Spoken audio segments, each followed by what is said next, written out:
আসসালামু আলাইকুম, সবাই কেমন আছেন? আশা করি সবাই ভালো আছেন। আজকে আপনাদের জন্য নিয়ে আসলাম একটা মজার নাড়ুর রেসিপি নিয়ে। এটি বানানো খুবই সহজ, খুবই সিম্পল ওয়েতে আপনাদের সাথে শেয়ার করব। তাহলে চলুন দেখে নেওয়া যাক। প্রথমে আমি এখানে দুটো নারকেল কুড়িয়ে নিয়েছি। একটা ননস্টিকের প্যানে করে নারকেল কোড়ানোগুলো আমি হালকা মিডিয়াম আঁচে এটাকে ভেজে নিচ্ছি। এখানে কোনো তেল বা ঘি কোনো কিছুই ব্যবহার করিনি।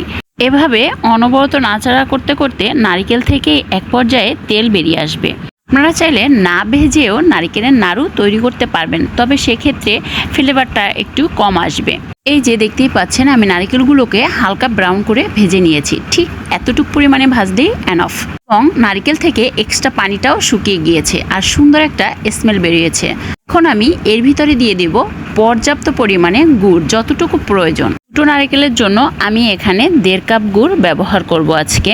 পারফেক্টভাবে নারকেলের নাড়ুর আঁশ ধরাতে হলে অবশ্যই আপনাকে পারফেক্ট মেজারমেন্ট ব্যবহার করতে হবে। আমি আজকে খেজুরের গুড় দিয়ে এই নারকেল নাড়ুটা তৈরি করব। একদম অথেন্টিক খেজুরের গুড় আমি এখানে ব্যবহার করতেছি। আপনারা চাইলে আখের গুড় অথবা চিনি দিয়েও কিন্তু নারকেলের নাড়ু তৈরি করতে পারেন, তবে সেক্ষেত্রে স্বাদ এবং ফ্লেভারটা একটু অন্যরকম হয়। কিন্তু খেজুরের গুড়টা ব্যবহার করলে যেটা হয়, একদম অথেন্টিক যে ফ্লেভারটা সেটা কিন্তু এখানে পাওয়া যায়। তবে আপনারা আখের গুড় দিয়েও করতে পারেন, সেটাও কিন্তু খুব ভালো হয়। গুড়টা দেওয়ার পরে আমি একটু ভালোভাবে নাড়িয়ে চাড়িয়ে মিক্সড করে তারপর চুলাটাকে অন করব।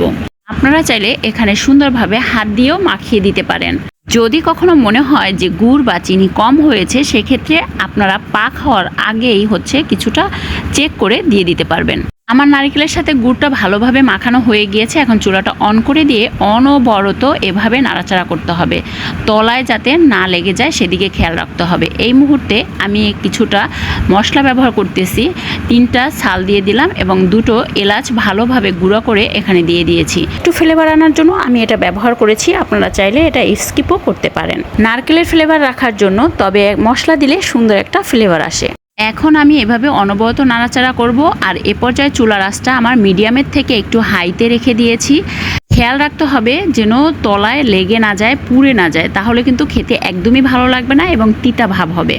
এভাবে 10 থেকে 15 মিনিট নাড়াচাড়া করার পরে দেখবেন একটা আঁশ ভাব আসবে, একটার গায়ে একটা লেগে যাবে। তবে নারকেলের নাড়ু গরম অবস্থাতে কিন্তু পাক দেখা যায় না, কিন্তু ঠান্ডা হওয়ার পরে কিন্তু এটা পাক ধরে। হাতে নিয়ে আমার মতো এভাবে চেক করবেন, যদি লম্বা একটা তার আসে তাহলে বুঝে যাবেন যে পাক হয়ে গিয়েছে, তখন নামিয়ে ফেলবেন।